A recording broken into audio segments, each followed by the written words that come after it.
কুষ্টিয়ার দৌলতপুরে ২০২৫-২৬ অর্থবছরে আসন্ন রবি মৌসুমে কৃষি প্রণোদনা কর্মসূচির আওতায় ফসলের আবাদ ও উৎপাদন বৃদ্ধির লক্ষ্যে ক্ষুদ্র ও প্রান্তিক কৃষকদের মাঝে বিনামূল্যে বীজ ও রাসায়নিক সার বিতরণ করা হয়েছে।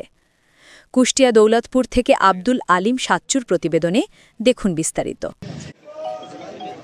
আজ সকালে উপজেলা কৃষি সম্প্রসারণ অধিদপ্তরের আয়োজনে উপজেলা কৃষি অফিস চত্বরে বিনামূল্যে রাসায়নিক সার ও বীজ বিতরণ কর্মসূচির উদ্বোধন করেন উপজেলা নির্বাহী অফিসার মোহাম্মদ আব্দুল হাই সিদ্দিকী।